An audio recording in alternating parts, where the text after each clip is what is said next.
Hello, welcome to Smash Hit Sports. I'm Cody, that's Nick, and today we are going through the best of the rest in our college football preview series. Notre Dame, Oregon State, Washington State, and then our group of five conference predictions. And we're going to have to end our draft series in a group of five draft, Nick. You went 2-2, or you won the Big Ten and the Big 12. I won the ACC and the SEC in terms of our draft. So we are going to have to settle that today. But before we get started, make sure you like the video. It's a huge help to the podcast, and hit that subscribe button so you don't miss anything. So you won the my territory, and I kind of got yours. Yeah. I mean, and that's look. Maybe that's a good outside perspective. Maybe it's dumb luck. You overthink it. I think you like when you're that well versed in ACC football, you're going to overthink it a little bit. You're going to try to pick the guy that maybe people don't know of, and it bites you in the ass. So, but yeah, it's 2-2. So this episode matters a lot in that sense, but also a lot of great information to be given out, because knowing me like 10 years ago, if I was trying to find out what group of five teams to, maybe bet on and predict or blah, blah, blah, I would not have known anything. I would have had to come to something like this. So, yep. And that's the goal. We'll enlighten people on some of what the best of outside the Power Four has to offer. Speaking of the best of outside the Power Four, though, you have to start with Notre Dame. Number 7 ranked team in the country. I'm going to be honest, Nick. I think that's too high for me.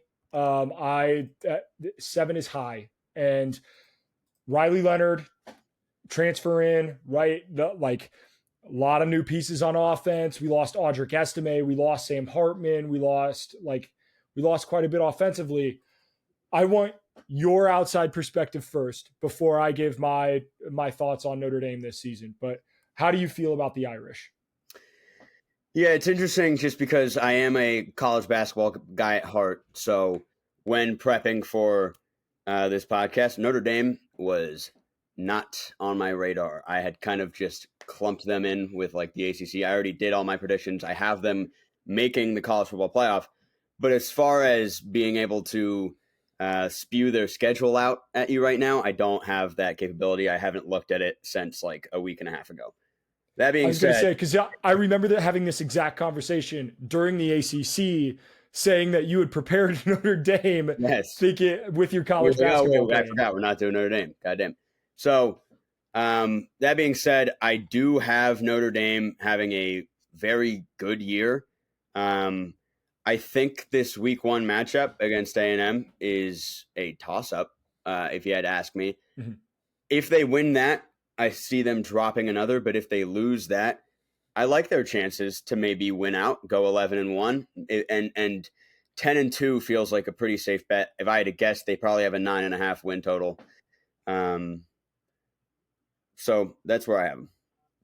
So their win total sitting at 10.5. Oh wow! Which they have. Normally I give people pushback who say that Notre Dame has a very, very easy schedule. I disagree with that 90% of the time. But this year, they have a very easy schedule. It's 47th out of the 70 power conference teams. At Texas A&M, I would argue, is probably our most difficult game. Week 1 in Texas, that's going to be tough. At USC, at the end of the year, I think is going to be a really tough game. And then we have Louisville at home. We have Florida State at home. And for anybody who wants a behind the scenes, we're recording this after week 0. We've seen what happened to Florida State. So I'm a little concerned, right, that Notre Dame's going to drop a game that they shouldn't. They seem to do that every year under Marcus Freeman, or have seemed to do that every year under Marcus Freeman. 2 years ago, it was Marshall. Last year, it was Louisville. And this year, I think there are some games that could sneak up on us. Miami of Ohio, arguably one of the best teams in the MAC. We'll talk about them when we get to MACtion, but I'm confident in this Notre Dame team.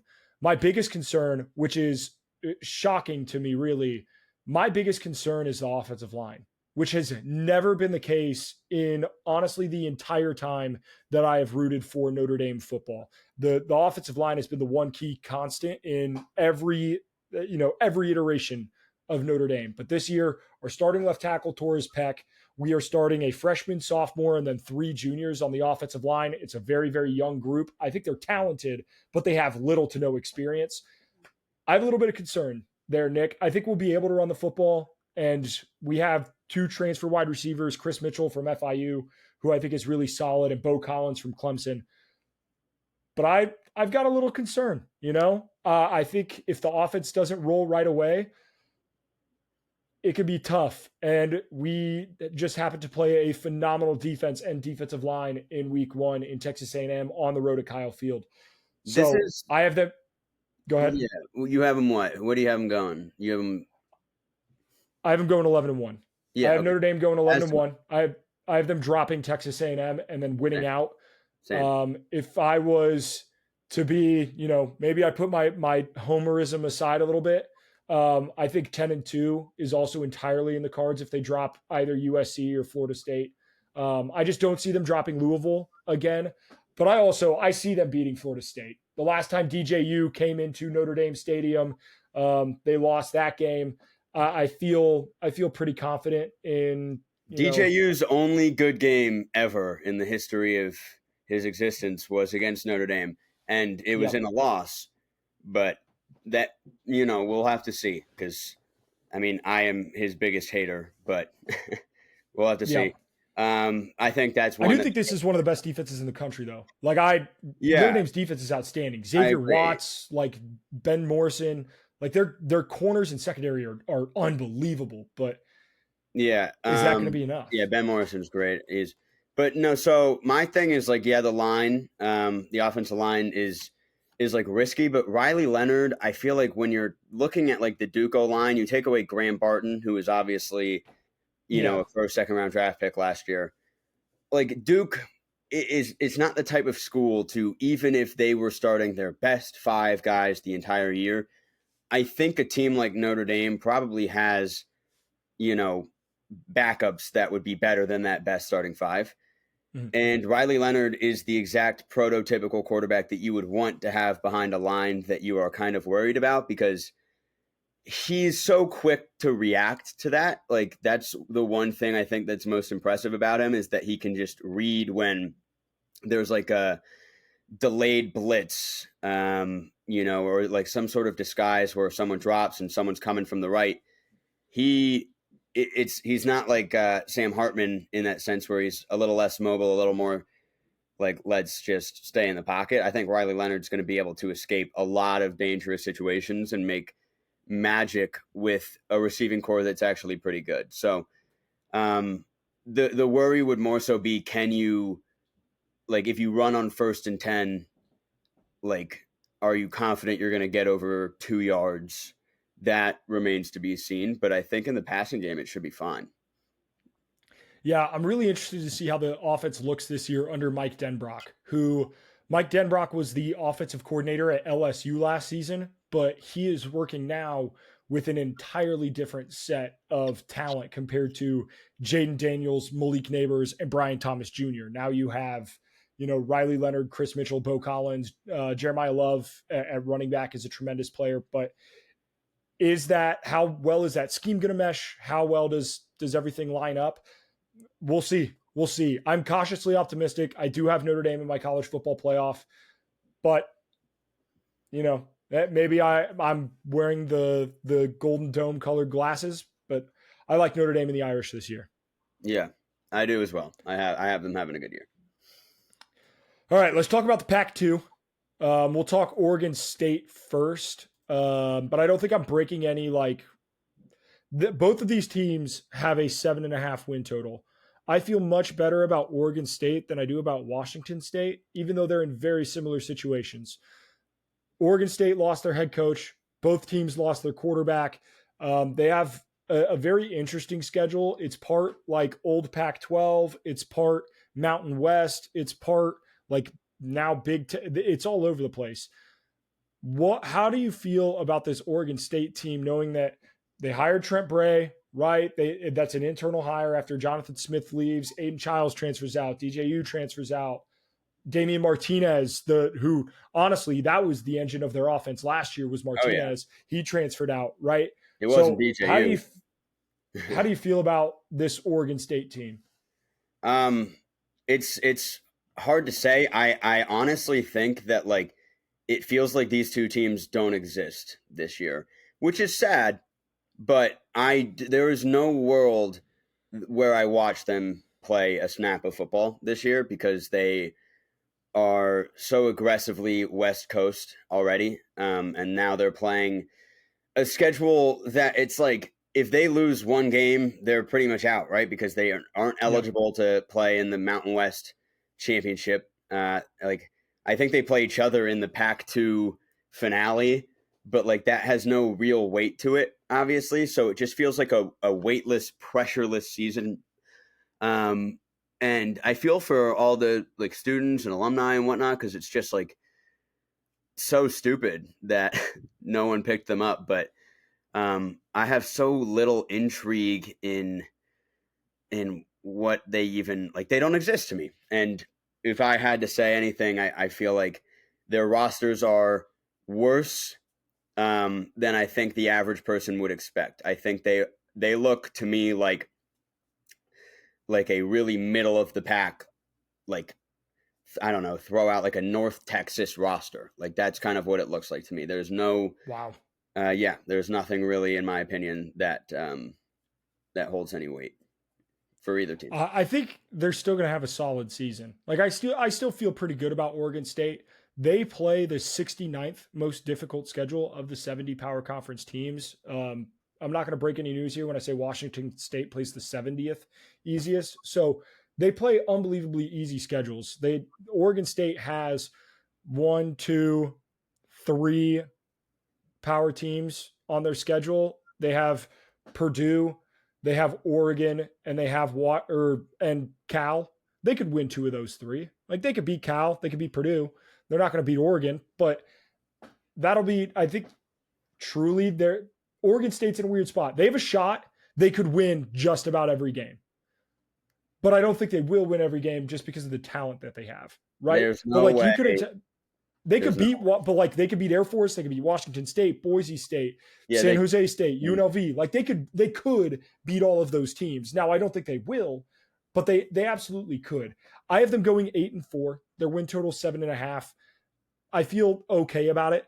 I do like how we will get Oregon State, the Civil War in September. I do think that's kind of That's cool cool. to That get is. to get a rivalry game that So early okay, in the so season. then yeah, I will be watching that game. So I lied before when I said I won't watch these teams play. I'll definitely be watching that game.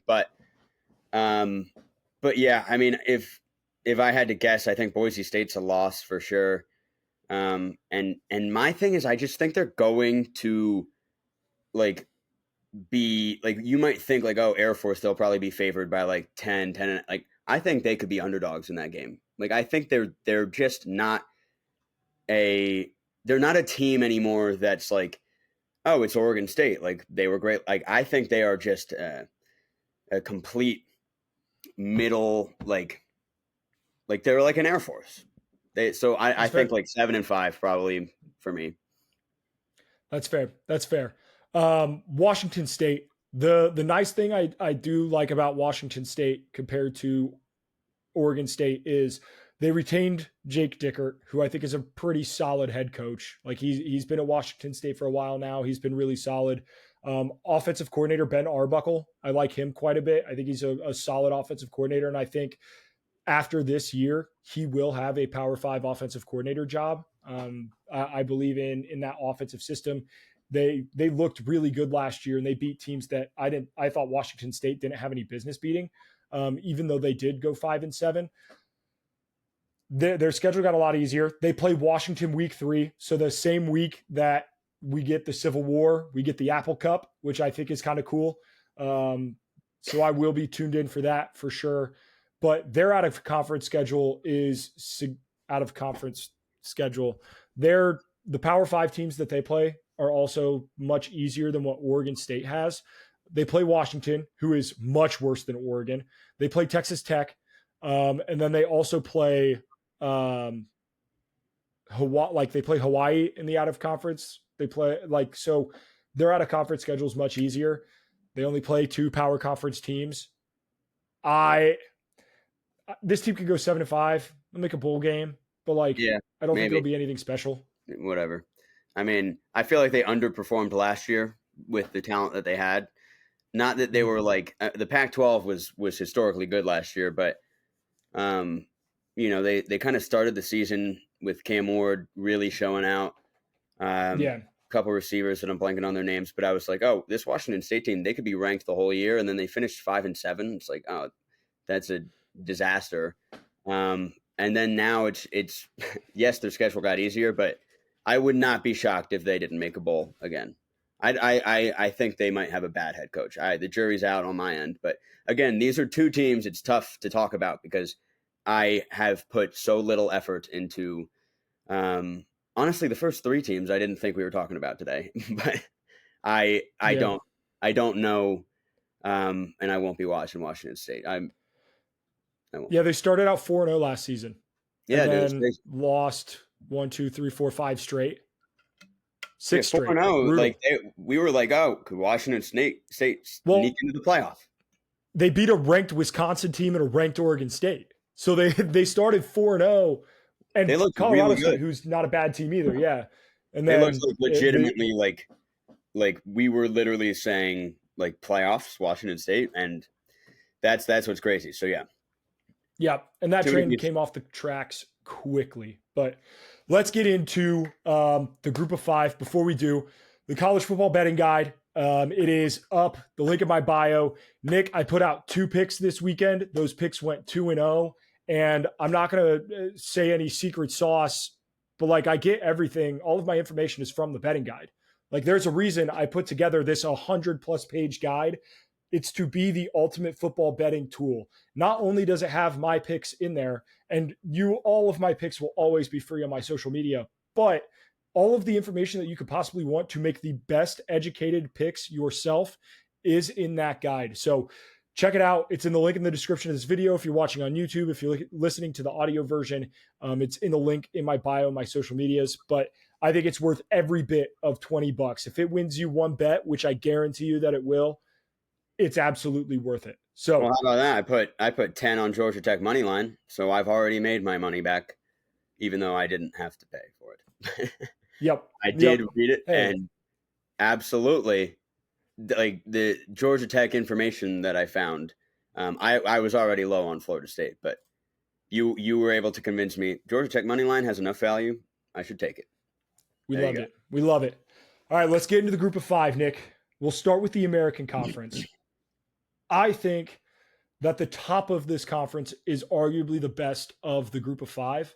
I think there's 3 teams that potentially could win it in Tulane, Memphis, and South Florida.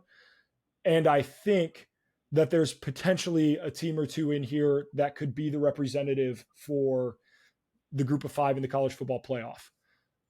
Yeah. Who do you like in this conference? I like Memphis to come out of this conference, but like you're saying, I don't think we're going to see an undefeated team out of this conference. I think there's conferences later on, maybe the next one we talk about, where it's like, yeah, this team should go undefeated. Here it's tough, and because of that, we'll have to see how the committee kind of does their math. But I like Memphis. Seth Hennigan at QB has been really underrated throughout his career already, and should probably be like the surefire best player. As far as like being well known, like he's gonna kind of become a star in my opinion. But I think like you're a big USF guy. There's a world where I'm sure that's your pick, but there's a world where you convince me into that. I'm not sold necessarily. There are a couple teams I like that aren't in that top 3 either, that I'm not saying will win the conference, but like could sneakily upset some of these teams, like a team like Rice, who, when I was looking at their roster, they have 8 offensive linemen who are 6'6", 320 or larger. 8 of them. That's insane. You just have to teach them how to move at all, and that should be great. And EJ Warner's a great quarterback there. So obviously there's like North Texas, East Carolina, a couple teams that I think could do some damage and impact the conference's chance at getting a bid. Yeah, I agree. I think Memphis might be the best team in this conference, but I actually have a different team coming out, and I have South Florida. We've talked about them before and how high I am on them. I love Byron Brown, their quarterback, absolute dual threat weapon. He had a phenomenal year last year, and I think he's going to have an even better year this year. The thing that worries me with Memphis is they play, in my opinion, the two best teams in the conference, Tulane and South Florida. They play both of those games on the road. So they play at South Florida, and then they play at Tulane to end the year. I like Memphis a lot. Like you said, Hennigan is a dog. I have USF and Memphis in the title game for the conference title, and I'm just taking USF just because I do believe in Alex Golesh. What that team has to offer. Byron Brown he's going to be a dude who's going to put up video game numbers this year. He's going to put up legitimate video game numbers. I think he might be the best player in the group of five, or maybe not the best player, but I think he might be the most fun player in the group of five. Just highlight reel after highlight reel after highlight reel. Yeah, I think USF probably beats Memphis.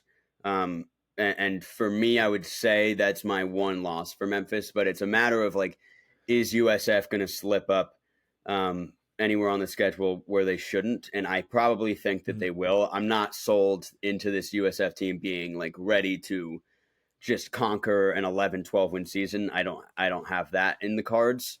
But I think like 9 wins for USF. Tulane, we'll have to see, maybe 8, but like, I do like my Memphis the most, for sure. USF does have a brutal out of conference schedule. They play both Alabama and Miami. Yeah, which is not easy, and it's at Alabama. But I have conference standings, obviously. So yes, maybe they are 8-4, and they still make it to the conference championship game. But if they win that, are they making it to the playoff? Obviously not. That's a thing, right? Like, what if they go undefeated and they're undefeated in conference play, but then their 2 losses are to Alabama and Miami, and then like an undefeated Boise State happens. You know what I mean? It's like, well, how do you give tough. That it's going to be so contentious. Like, well, you don't want to reward people for not punishing or for not scheduling difficult games. And that's a huge thing in college hoops, where it's like the Mountain West last year, it ended up being way worse off than we thought because they didn't play anyone but themselves. So I think you would probably an undefeated Boise, though, they play a hard enough schedule this year where I'd give it to Boise. But an undefeated Liberty, that's a different story. I don't think Liberty plays anybody. So let's talk about Conference USA.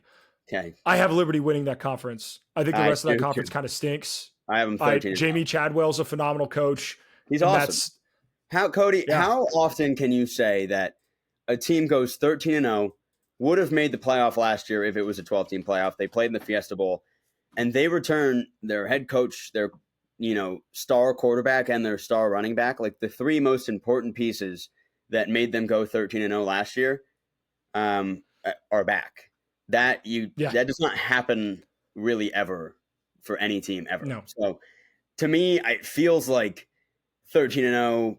Maybe 12-1 if there's a shocker. They're going to be favored in every game besides maybe App State on the road. It's just kind of what we're talking about. The question is, how dominant do these wins have to be for them to just be like, yes, Liberty is the team that should be represented? I also think that there is a world in which they look at last year, which you shouldn't, but they look at what Oregon did to them in the Cotton Bowl last year, and they say, we cannot put this team. Huh? Was that the Cotton Bowl or the Fiesta Bowl? I said Fiesta, but that's on me.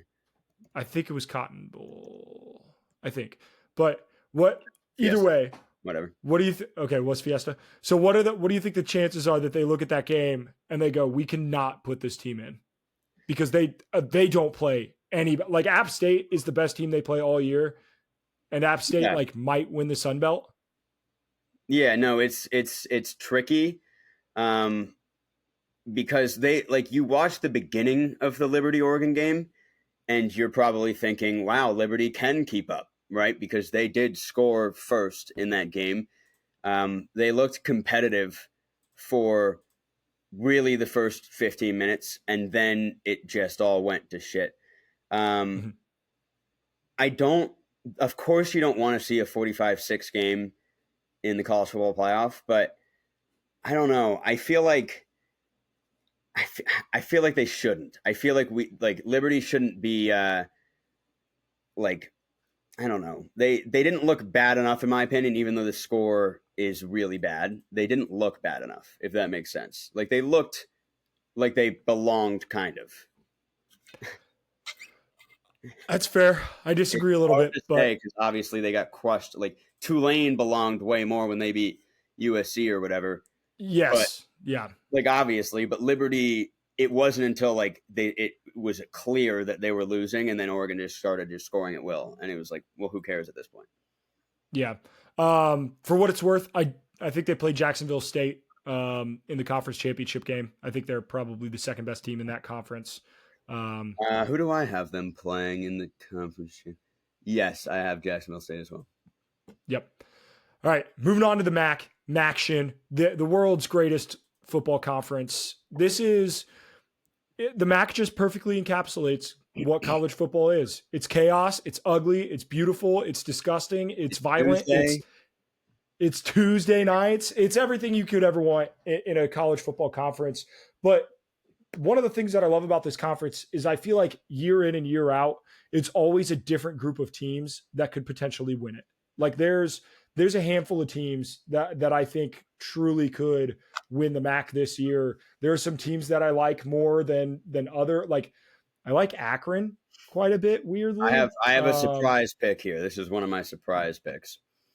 Well, go and give it because I would be surprised. I don't know if I would be surprised about anything in this conference because it's always crazy. Yeah, but I do think that most people would be looking at what the two teams that were the top of the conference last year, which was Miami, Ohio, and Toledo. But for me, Bowling Green, I have winning the MAC. I think. Okay. I don't know if that's if that's a surprise to you or not, but I really like this Bowling Green team. I don't hate that. I don't hate that. I think they might have been like third or fourth in the coaches poll. I have no idea, but I know they have like 40 seniors and 25 juniors on this team. Like, damn, it's like it's got to be the oldest, most experienced team in the country. I don't know any data for any other team. People forget also they played Georgia Tech last year, the like pretty much same Georgia Tech team that just beat Florida State, right? And Bowling Green beat them by double digits, right? Like so, Bowling Green is a team that I think is like they're not going to beat Penn State, they're not going to beat Texas A&M, obviously, but could they go through the MAC with one loss? I honestly think yes. I think it's extremely possible. So 10-3 for me. It's not going to get them into the CFP unless they maybe somehow beat like Penn State. But I like Bowling Green over Miami, Ohio here. Yeah, Miami of Ohio is the favorite in the preseason AP poll, or in the preseason coaches poll. They have a really good defense. Miami of Ohio does. Yeah. I like Jason Candle in Toledo a lot. I love him as a coach. So I have Toledo playing in the conference championship game, and I have them losing to Northern Illinois. This feels that I like Northern Illinois quite a bit. Their offense is dynamic. They have a solid running game. I think that they have a shot to make this conference really, really fun. Northern Illinois plays a very interesting schedule. They play Notre Dame, which, we'll see how that goes. And they play NC State, but they get Toledo at home. And then they end the year at Miami of Ohio in Central Michigan, but at Miami of Ohio, that second to last game. If they can win one of the Toledo, they play all three of Toledo, Bowling Green, and Miami of Ohio. If they can win two of those three, I like Northern Illinois quite a bit. So give me the Huskies. All right, so you're going Northern Illinois, and I'm going Bowling Green. Nobody had that on their bingo card, but that's okay. It's the MAC, and that's what the MAC's about. Why would we pick the favorite in the MAC? That's not how it works. No, that's the thing. You can't pick the favorite in the MAC. Like No. what would be the fun in that? Yeah. That's anti-MAC. Illegal. That's a war crime. You call the cops on you. Well, All right. Moving on, Mountain West.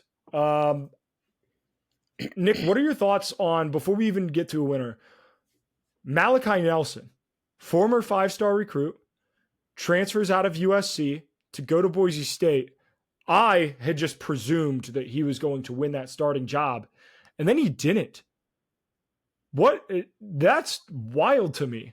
Like, what are your thoughts on really? Boise State? Yeah, he did not win the starting quarterback job. I'll have to look up. Give me 2 seconds while I look up the starting quarterback for Boise State. But yeah, he did not win. It's Maddox Madsen, who is a redshirt sophomore. Oh my God. Is going to be their starting quarterback. Yeah. That's like that's an immediately like JT Daniels, Tate Martell sort of situation where it's like, was this a 5-star quarterback if that's what's happening? Because he transferred out of USC because I think he was losing the backup job, right? Like to Miller Moss. And so I was like, okay, well, that means Miller Moss must be great. But Malachi Nelson's probably still great. He goes to Boise State, smart play, because you'll get to start on a really good team with a really good head coach and a great running back. And now he's not starting. Like, my whole entire world has been turned around. Now, I don't want to have the same thought, but part of me is intuitively thinking, well, that must mean this Maddox Madsen guy is really good. But it probably means that Malachi Smith is just bad, or Malachi Nelson's just bad. Yeah, Madsen played a handful of games last year, 9 touchdowns, 3 interceptions. Like, he didn't Did play he play a ton. At the end? Was he the quarterback during that little win streak? Yeah, he played that end stretch, basically the last 6 games. That at least keeps me with my pick. If we're going to get into winners now, I'll just say that my winner is Boise State. That helps with this new information ease the nerves a little, because I have them going 10-2, 11-2, I guess, because of the fact that Spencer Danielson comes in. Boise State looked lost last year before he came in. Like, they blew. We talked about it on the pod last year. Like, week 7, they were up like 38-0 and blew a lead, or like there were some disasters occurring. Mm-hmm. And then here comes Danielson, win, Mountain West champs, bowl game win. Like, everything, the ship was righted. And they have a Doak Walker, like, top 5, favorite in Ashton Jeanty, who easily could have transferred to any school, literally any school in the world. Yes. And he'd stayed in Boise. He is that good. Like, people are like, well, he's no Quinshon Judkins. I think he's probably like better, if I'm being honest. He's so good. I have a bet on him to win the Doak. And I just think that, like, there's an aura about Boise State, like it, and there has been since the Kellen Moore days and whatnot. So why not this year? They can do it. They could be. I do think there is something to say about, like, just a program having success in the past and, like, knowing what the hell they're doing as a program. And Boise State absolutely has that. Ashton Jeanty is so good, dude. Legitimately insane. He had 500 receiving yards and 5 touchdowns last season as a running back, in addition to his 1,300 yards and 14 touchdowns he had rushing the football, averaging 6 yards a carry. Like, the dude was insane. Yeah, watching his film is just unreal. Like, he's going to be an NFL starter as a rookie, in my opinion, for sure. Like, he's awesome. So yeah, I mean, obviously your team is more than one player. But Boise State proved to me last year, and they retain enough talent that, like, this is the right group to do it. This is the right group to go get to double-digit wins. I don't have them as my college football playoff representative, but I will be rooting for them to be. It's just like I've predicted elsewise, but nothing against them. I didn't have Boise State winning this conference before the Malachi Nelson news, and I still don't. I have winning the Mountain West UNLV. I love Barry Odom.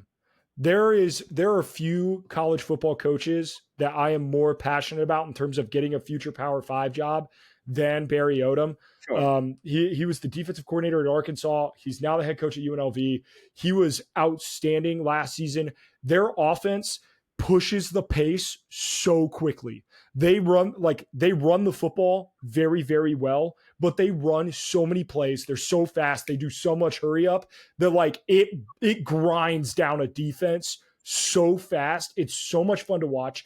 I love this UNLV team. I think their offense is super explosive. They could score anywhere on the field at any given time. I'm taking UNLV in this conference.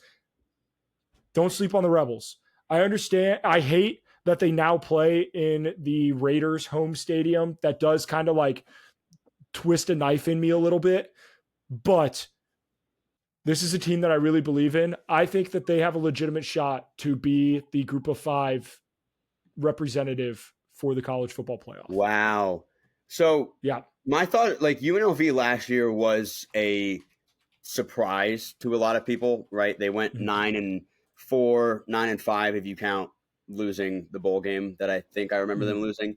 But they like made it to the Mountain West championship game, and I believe it was close. And the 3 years before that, they were like a 0-win team in 2020, and then a 2-win team, and like maybe a 4-win team. Like they were an absolute laughingstock, afterthought. And out of nowhere, they become a real threat. So this is one of those situations where we've talked about in all of our conference breakdowns where I'm like, I don't know if I'm ready to crown this team with the ability to make that second big leap. Like I think I was talking about Missouri, a team that was steadily like a 5-win team, and then they made this leap. Are they going to be able to go to like a 12-win team? I don't know. Is UNLV going to go from literally like 0 win, like all this just terror, to then making the college football playoff? I can't buy that. But I like what you're saying, and I agree, and I like Barry Odom, and I think that makes sense as a championship game pick against Boise, a little rematch there. But yeah. I have Fresno State. I do. One thing I love about this UNLV team, weirdly, they played Kansas in the Guaranteed Rate Bowl last season. They play Kansas in the non-conference this year. Oh, so they've seen this iteration of this Kansas team, which is very, very interesting. But they play Houston in the out of conference. I think they could win that game. That's week 1. They also play Syracuse, which I think would be a really interesting Friday night matchup at home. So Syracuse has to come to them. I think that could be a interesting game too. But yeah, that's my pick for the Mountain West. Sun Belt. I have no idea who to pick to win this conference, dude. No idea who to pick to win the Sun Belt. I just can't, I don't think it's going to be JMU. They lost too much. No. I don't think could it be App State? I think they have the best quarterback in the conference, but there's so much variance in the Sun Belt that I can't get a read on it. Who do you have? Yeah, for me, it's Texas State. I like this Texas State team. Now, it's not like a confident prediction, and I was going to lead with yes, there are 5 teams that I could just throw their name out and be like, yeah, I guess that's who I'm going with. I was a big South Alabama guy last year, and I wanted to pick them again, but there's too much. I think their quarterbacks Gio Lopez, he's a freshman.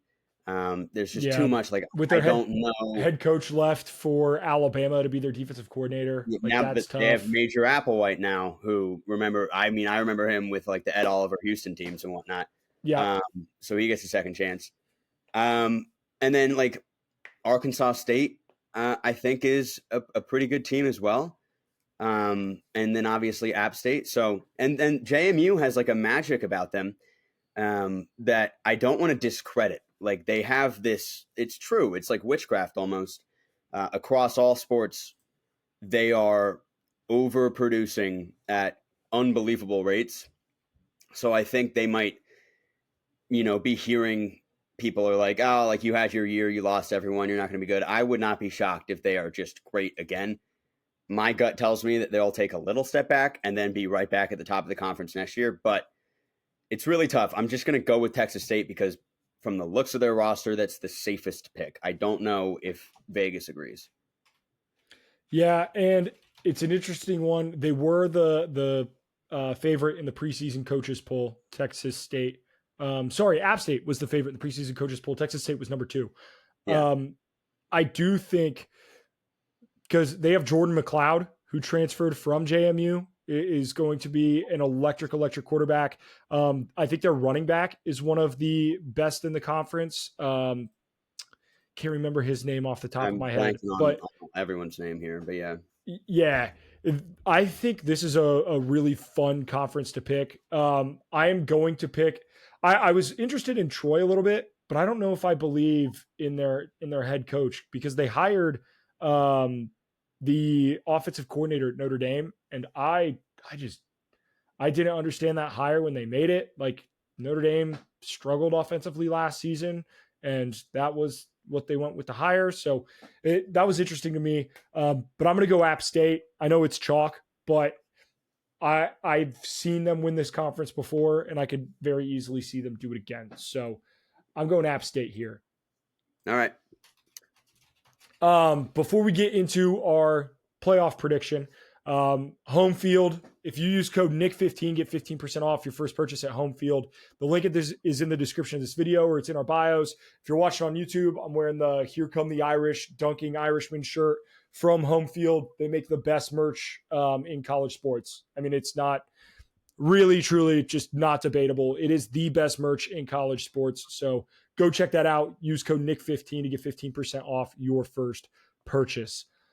All right, Nick, we have group of 5 playoff team, and then we'll do a quick 12-team playoff prediction, national champ prediction. All right. Start with the group of 5. I think, and before we both have the group of 5 as our 12th team in, right? We're not doing anything crazy where. No, nothing crazy here. I know in my dynasty on College Football 25, once you get like 8-9 years in, it's like 3 group of 5 teams are in the top 4. They all have the bye, and then all the other teams are like, it's like, this is absurd. Yeah. I'm in a road to glory right now in which Miami of Ohio is the number 3 team in the country. It's crazy. Yeah, it's like, okay. I think I'm doing a South Alabama dynasty, and I was like a 2-loss team, but I won the conference, and then I was like the 2 seed in the playoff. I was like, that won't happen. It's not how it works. So yes, 12 seed definitely this year. I'm between 2 teams, and it's exactly what we were talking about like 20 minutes ago. It's Liberty and Memphis. I have Liberty going 13-0, and I have Memphis as a 1 or 2 loss team. If it's a 1-loss team, I think Memphis probably gets it. So let's say 2-loss team. It's comes down to, is Liberty winning these games like 50 something to 10?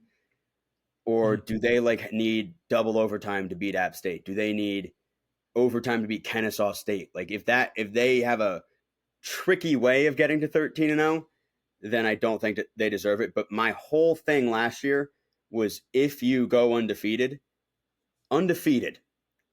like you really should be awarded, or else what is the point of even having that conference exist in the Power 5? Or in Division 1, like I'm gonna go with Liberty as my 12th team because I do really trust this team. I think they can dominate this conference, but we'll have to see because like the new jargon of college football, and the written rules of the committee, it might just be different. They might just not value that schedule at all, which would be fair.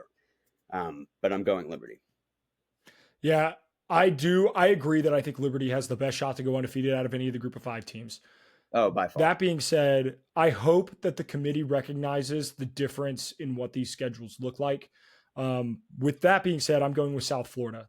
I said this in my ACC preview, but I have South Florida beating Miami. And if I have South Florida beating Miami, that is the best win that any group of 5 team is going to have all season, because Miami currently, and I think they will be at the time, will be a top 20 ranked team. If they beat Miami, I'm The taking second South best, Florida. probably behind when Bowling Green beats Penn State in Happy Valley. But yeah, I'm with you. Fair, fair. Don't then surely you're not going to have Penn State in your playoff here in the next 2 No, minutes, I are you? obviously don't have Bowling Green beating Penn State. Yep. We will. But Yeah. Okay. I'm going South Florida. Give me the Bulls. I think Byron Hey, Brown you've hitched your wagon. You've hitched your wagon. Yep. I would be upset at you if you didn't have that as your pick, because that has been the propaganda has been shoved down all of our throats now. So, makes sense. And I wouldn't hate to see it. Part of me actually would want Liberty to not make it because of the fact that I think that there's like a Memphis versus whoever the 5 seed is, Ohio State, let's say, I think could be a fun game. But if it's Ohio State Liberty, even if Liberty is this fantastic team, there's just not a chance in hell. So, yeah. So we'll have to see. But I'm just going to go with Liberty because I think 13-0 makes a lot of sense. They're going to dominate, in my opinion. Yep. So let's go through our 12-team playoff. So obviously, I have South Florida in as my G5 representative. You have Liberty. I have, for my conference champs, I have Georgia winning the SEC. I have Ohio State winning the Big Ten.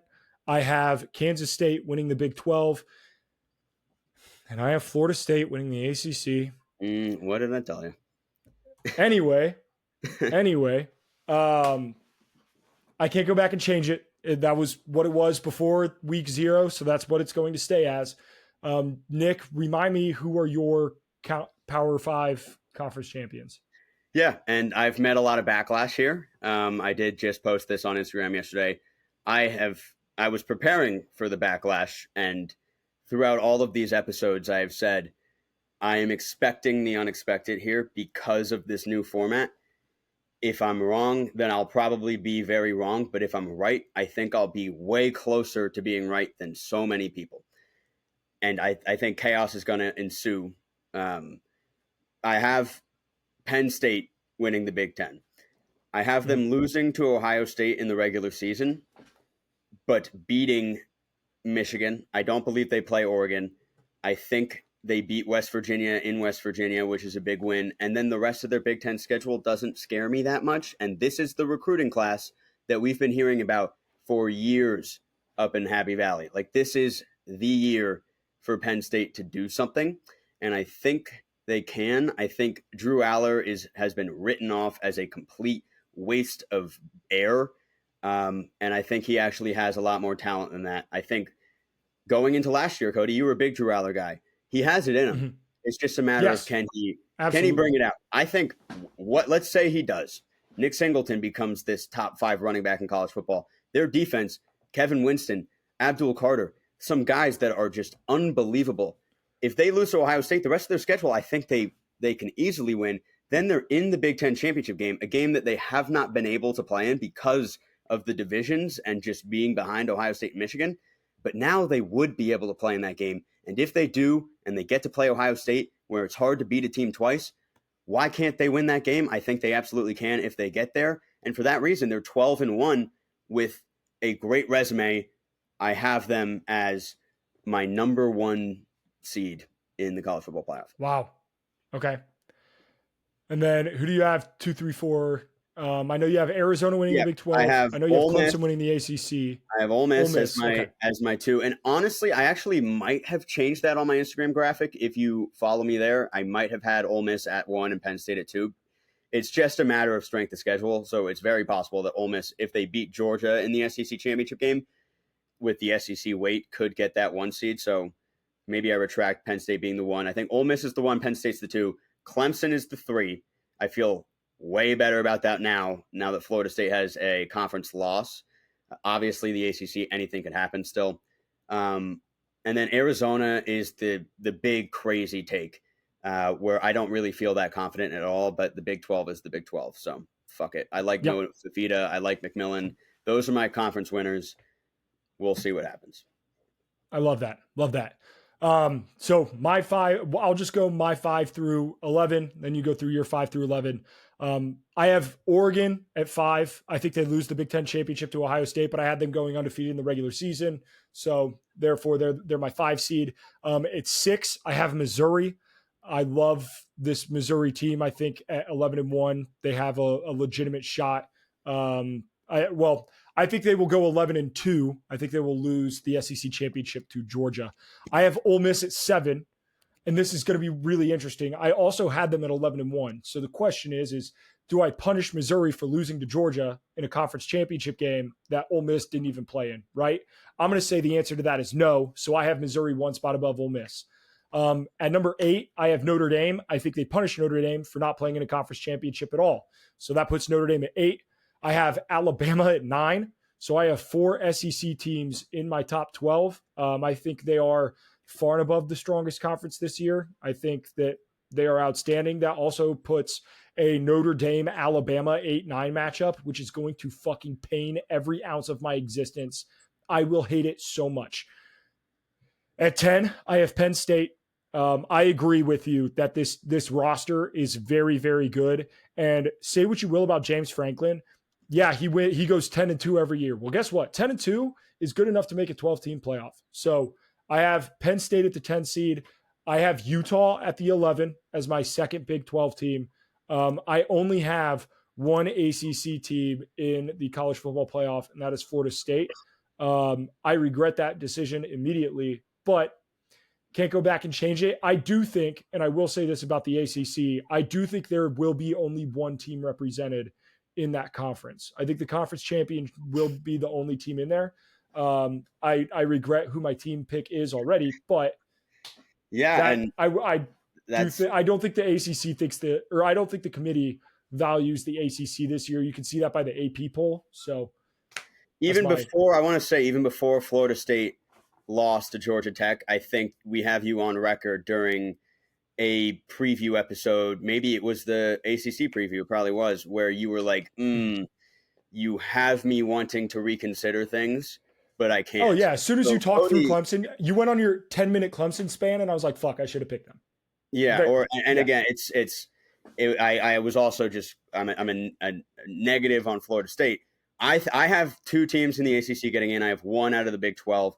That could flip easily, but those 2 conferences, especially with Notre Dame and a Group of 5 team getting in, it just gets dicey, right?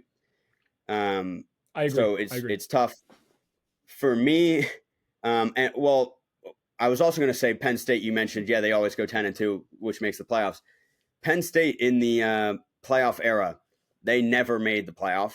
But if it was a 12-team playoff the entire time, they would have made it 6 times, which is a stat that is kind of like shocking to a lot of people that probably think Penn State have just underperformed, but they would be like one of the most consistently in the playoff teams of our lifetime, if it existed that long. So at my 5, I have Ohio State. I think Ohio State is the best team and deserves the 1. But in this scenario, it's impossible. I have them being the only undefeated team going into the conference championship game out of all the Power 4 teams, and losing that game to Penn State, 12-1. They're the 5 seed. Notre Dame, I have it as at 6. I have them at 11-1. They're the only other 1-loss team that I have in the country. So they get the 6. Miami, I have at the 7.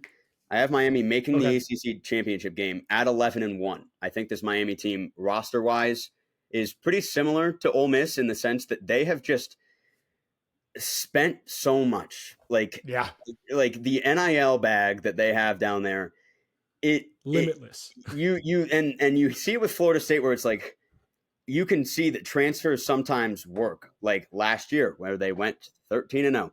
And sometimes they don't, and that might be the case this year because they decided to go get DJU in the transfer portal. I think Miami was sort of the opposite end of the spectrum where it was like, it's not working. And people blamed Cristobal, which is fair, but a lot of different things. But I think it could have been a chemistry issue. And I think I feel a lot more confident that this group that they have now is going to mesh together a lot better. And if the talent it shows up on the screen, then this Miami team is going to be great. So 11-2 for Miami at 7. I have Georgia at 8. Georgia's not going to miss the playoff. There's no way. But I have a weird season for Georgia here where they lose to Bama, I think, and then they lose to Ole Miss in the SEC championship game. And then they just absolutely dog walk so many teams that it's like clear and obvious that Georgia, roster-wise and talent-wise and ability-wise, is like they should still be like a favorite to win it all. But they drop a weird one. Maybe there's an injury. You know, I think I had like Kentucky beating them or something where it was just like, oh my God, what a crazy loss. But they beat all these other teams so handedly, including Ole Miss in the regular season, that 10-3 actually gets them at the 8 seed. And they're 10-2 going into the SEC championship game, which is, you don't want to punish them for losing that game. They already beat that team in Ole Miss in the regular season, blah, blah, blah. I have Michigan at 10-2 as my 9 seed. This is bold because I wanted this to be Oregon, but my whole spiel was kind of more so just like the joining the Big Ten, having to play this ground and pound cold winter games. Like Oregon plays Michigan, right? And it's like, do they play Oregon and Michigan? Yeah. Let me see. Because I could be thinking of a different thing we were talking about, but the concept is still there that they're playing these like Minnesota games in the cold and they're traveling and they do not play. Yeah. Okay. Yeah. Michigan, oh no, they do November 2nd. You're right. It's in November. Okay. So okay. But yeah, that's like a game that in Michigan, I think Michigan could win that game, and then Michigan somehow just ends up at 10-2, whether it's impressive or not. Like they're not playing in the Big Ten championship game, but they get a bid, and they won it last year. And I trust Jerome more. I like it. We'll have to see. Texas A&M I have at 10. I think they beat Notre Dame in week 1. I think a lot of people are looking, like you said, looking at this Texas A&M roster and associating it with the Texas A&M brand a little too much, which is a brand of not living up to their expectations. And I think with Mike Elko getting rid of the Jimbo Fisher drama, Connor Wegman's a guy that people have just forgotten is really good. Bunch of pieces. Moose Muhammad is unbelievable. Like, I don't know. I think that this team is just getting slept on a little bit, and 10-2, in my opinion, gets them in. I have Texas at 11 at 10-2, sneaking in over Tennessee. It would be a battle of the UTs for that last spot. And then I also think I have NC State and maybe Virginia Tech kind of around there, like on the bubble. But like you said, the ACC is going to be valued a lot less in that sense. So Texas gets the nod over Tennessee and those other teams as the final team in, because 10-2 for Texas would be good. Like, so they would deserve it. Yeah. And then obviously Liberty at 12. Yep.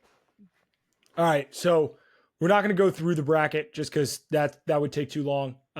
But my national champion pick for 2024, this team has had high-level success for all of my life. They've been to national championship games before, and I think now is the year that they finally get it done. Give me the Oregon Ducks. Wow. Give me Phil Knight and the Oregon Ducks. I think Dan Lanning is one hell of a coach. We know they've been there before and have come up short. And I think that they have a chance to be one of the most fun teams in the country and one of the most fun college football teams we've seen in the last decade. Their offense is great. Their defense is high flying and fast. Give me the Oregon Ducks as my 2024 national champions.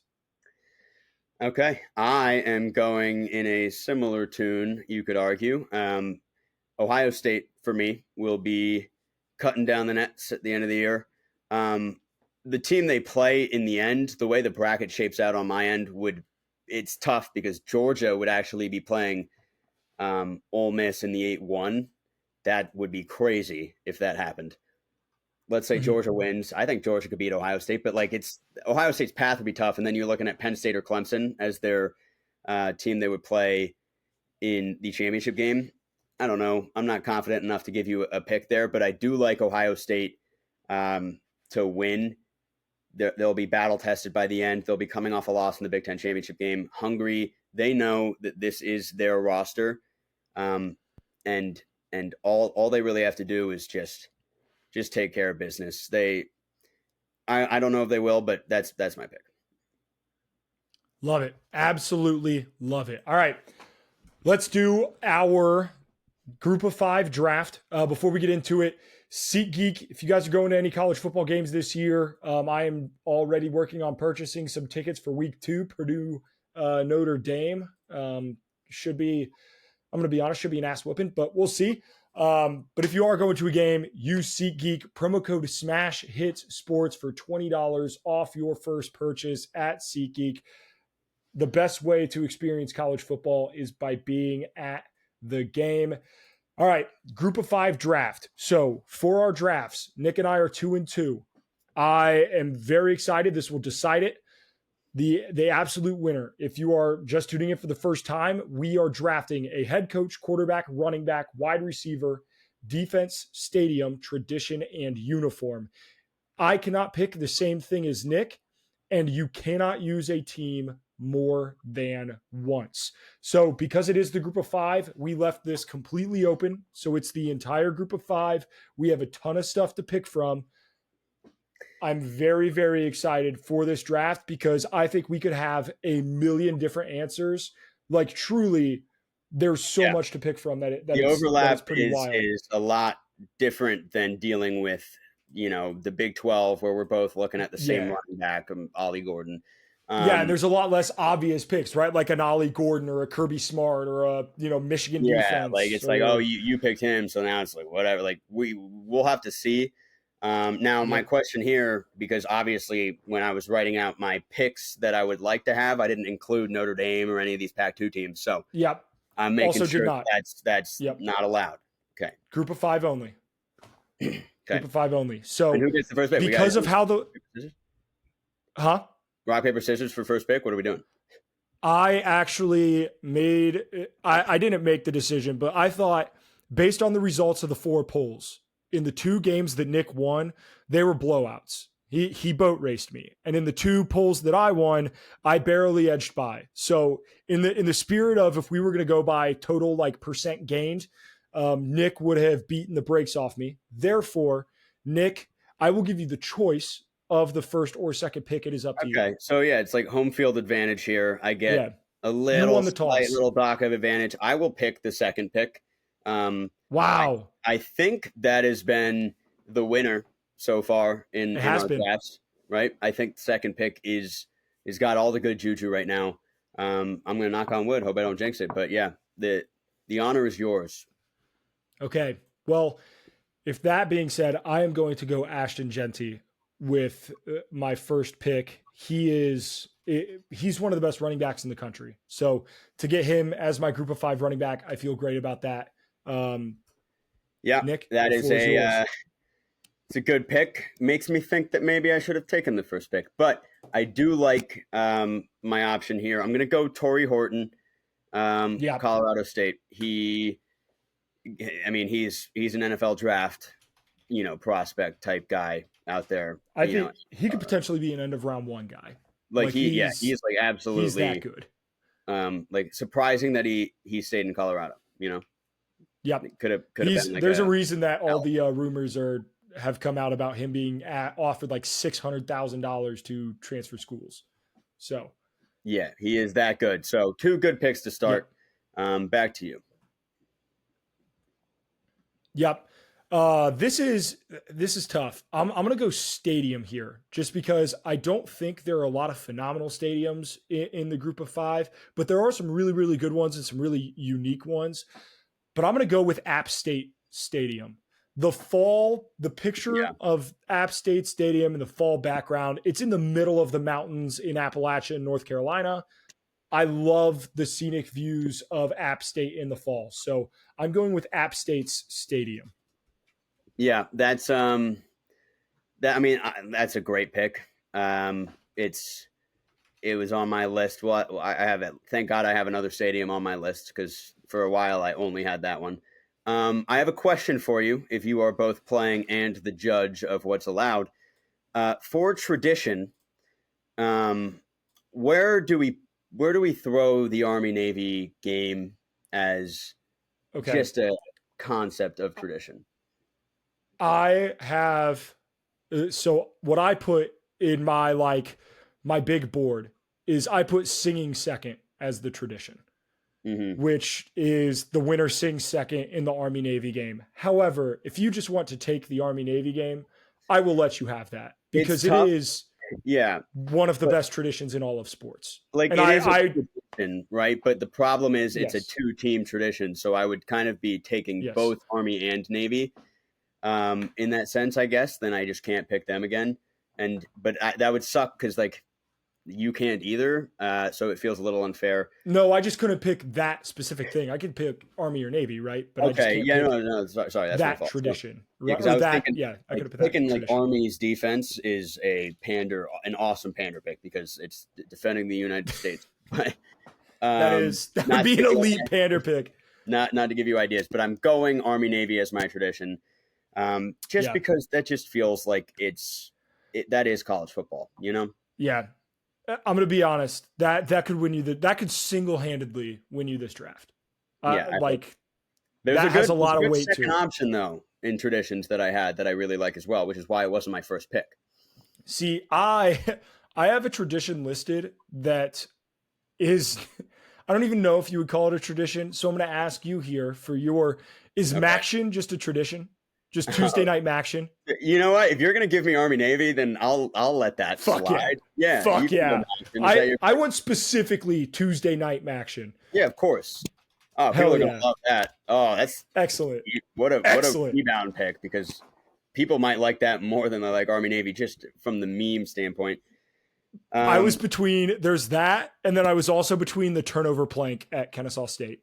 Which is I had objectively hilarious. List, the turnover plank is amazing, but the haka at Hawaii was high on my board. Like that shit is goosebumps, dude. And I wish I could pick both, but what are you gonna do? I can't go against America. So I mean, undefeated, never lost. Exactly. So, all right. I will then go quarterback here. No, I'll go defense. I'll go Tulane. I think Tulane. Yeah. Because I can't pick Army, so Tulane's probably got the best defense in my opinion out of any of these teams out there. Very good. Yep. I don't hate that pick. Tulane was my number one overall defense as well. So tough that you stole that from me on my board. But I'm going to go with uniforms here. And this is where I am going to take Tulane. The baby blues and the green and like the green wave logo, one of the most underrated logos in all of sports. So I'm going with Tulane's uniforms. There are some other sneaky good uniforms in the group of 5. So I'm interested to see what you pick for that. But yeah, I mean, there are definitely a lot of good options. It's really tough. I was rushed because I didn't want to look up every team's uniform. I can't think of them all immediately off the top of my head. But we'll have to see. Now I'll go quarterback. I'm going to go Seth Hennigan, Memphis. There's options, obviously. But to me, that's the best of the options. I am very glad that you did not take the quarterback that I wanted to take. So thank you. Thank you. Well, I appreciate I feel like I know who you're taking, but wasn't even on my board, whoever you're thinking of. So I'm gonna have to go head coach here because that is the only one where we both have not selected anybody. And I cannot take John Summerall, who would be up there for me in terms of group of 5 coaches because I already selected Tulane. But I'm gonna go with Jeff Traylor. Jeff Traylor, UTSA, has been outstanding for a long time. I would be shocked if he doesn't have a Power 5 job here soon. He is a phenomenal head coach. So give me Jeff Traylor. Okay. I will go. Who can I go? I'll go running back, and I'm going to go Quentin Cooley, who is the Liberty running back. He's awesome. There might be some other options I could have gone with, but I Yeah, no, he short dude, but like ridiculously explosive. So yeah, very good. don't hate that pick at all. I'm gonna go Liberty as well, but I'm going Liberty quarterback. I'm going Caden Salter. Yeah, I Caden Salt. mean, Okay. So then he was dude's on a my list. stud. Yeah, he's awesome. Do you think I was gonna go Byron Brown? Yes, I did. Yeah, And I had Brett Gabbert on my list as well, just because of the Blaine Gabbert name recognition. But that's fair. all right, so you go in. I will therefore then be forced to go.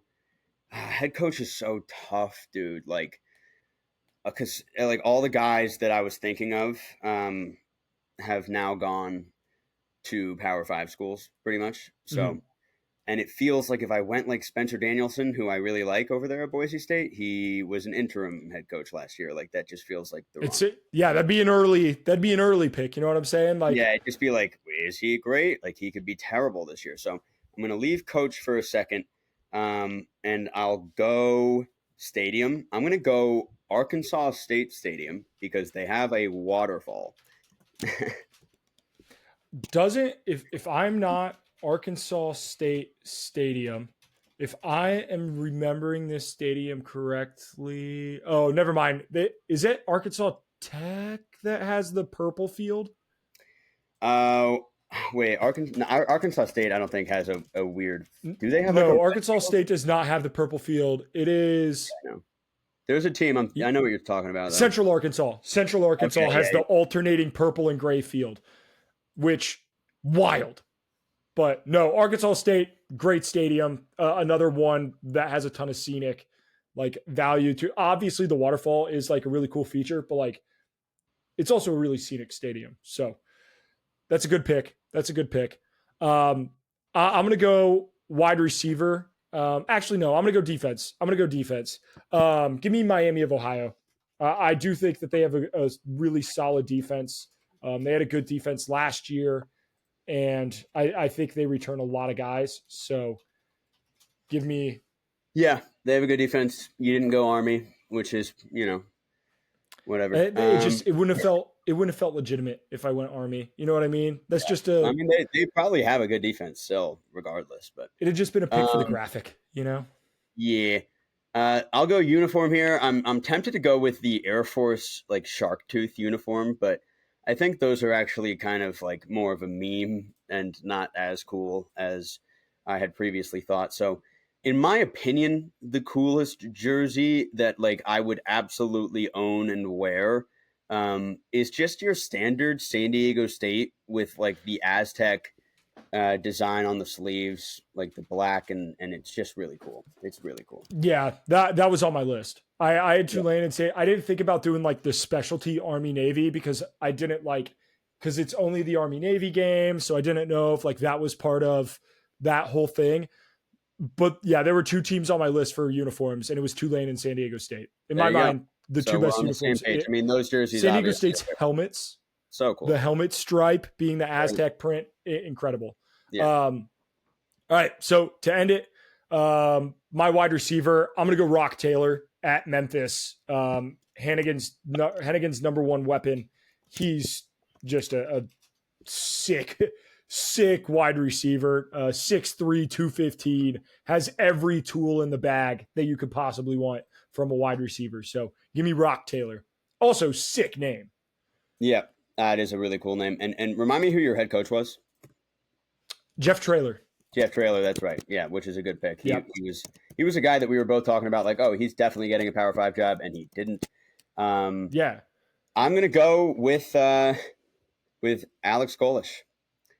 USF as my head coach. And I mean that's a good pick. I fucking hate you for that. Yeah, I hate you for that. I was like, there are so many just teams I was thinking of, and I was just like, if I'm being honest, the guy that I think done the most impressive job that's around the group of five still is Jamie Chadwell. I can't pick, so yeah, Jamie Chadwell he's such a good coach. Like from what he did at Coastal Carolina and then now at Liberty, like he's been outstanding. It's crazy to me. Like Liberty went from Hugh Freeze to Chadwell, which like you could have argued Chadwell deserved a job like Auburn, after Yeah. his Coastal Carolina days, right? Like, so it's just like Yep. crazy to me that's who they replaced him with. He's great. Obviously, that's not my pick. I went with the running back there. So Goulash for me, and that rounds it out. Perfect. All right. Well, let us know. The poll will be up on Instagram by the time that you are listening to this episode. So on Instagram, go ahead and vote who won this draft, me or Nick. We'll do the description. God, it's a cold November afternoon. Army, Navy, as the tradition. The winner sings second. You have all of the cadets in the stands for this game. It's in Arkansas State's beautiful scenic stadium, which is hilarious. The Army Navy game would be there, but yeah, keep going. Yep. Hey, we got to defend the interior of our country. Yes. They come out in the San Diego State uniforms with Tulane's defense. Seth Hennigan is throwing bombs to Horton, and Quentin Cooley is gashing things up the middle, and it's all beautifully orchestrated by USF head coach Alex Golesh. Doing this with like every team in the group of five is so funny. Because it's like there's MAC and there's Sunbelt and there's Conference USA and American, and it's everywhere. Tough to like get fired up when it's like, oh, it's the Army Navy game. I'm like, yes. It's like, but they're coming out in San Diego State's jerseys and they're playing in Central Arkansas. It's like, oh, wait a second. But that's it'll play on the graphic more than it will on the narrative section of the 100%. All right, mine.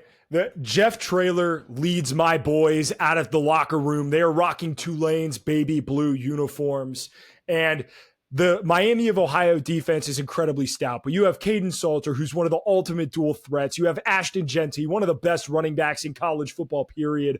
And then Rock Taylor, who is an absolute stud. And this beautiful game is going to be played in App State Stadium. There's a little flurry of snow coming around on a Tuesday night. The stands are basically empty, but the student section is there, and they're loud because that's what you do at Tuesday night Maction. Yes, sir. I love that. I love it. All right. Fire me up. Nick, our next episode is a week 1 preview. I'm so ready. College football is absolutely back. I cannot wait to talk about it. We will see you in the next one.